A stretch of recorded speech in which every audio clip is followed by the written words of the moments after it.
Para sigurado kayong legit ang inyong mabili, andyan sa aking yellow basket.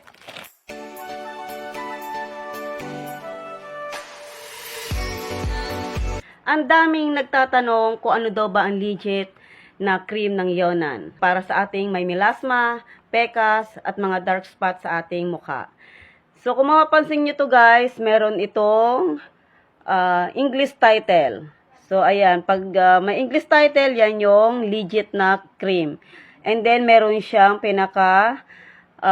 yung makintab na sealed. And then meron siyang QR code na assign. So ngayon, bubuksan natin siya mga palalabs.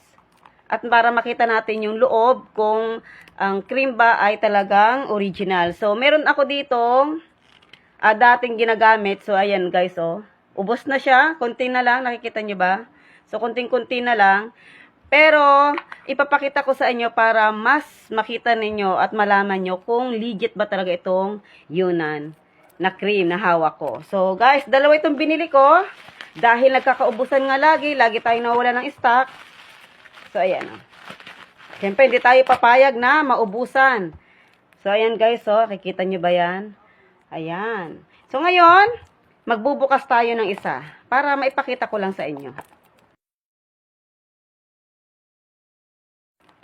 So yung mga gustong umorder, para masigurado kayong legit ang inyong mabili, andyan sa aking yellow basket. So, ayan o, ang laman. Okay. Buksan natin. O, ayan. So, ngayon, papakita ko sa inyo, maglalagay ako dito sa aking daliri. Guys, tingnan nyo. O, ayan. Ito yung legit na cream. So, hindi siya nalalaglag. O, ayan. Kung ito ay yung matubig at yan ay madaling malaglag, so, yan yung fake na Yonan cream.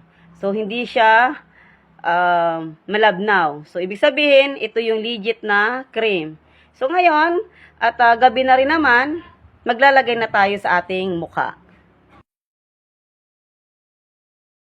Okay, lagi ko nga sa inyong sinasabi guys, ang problema ko dito sa aking mukha, yung hindi siya pantay na kulay. So, dito nagmumula yung aking brown na kulay. Ayan guys, so napapansin nyo ba? So, dito ako mas nagpo-focus maglagay. Yan. Ganyan lang natin. Ikalat lang natin guys.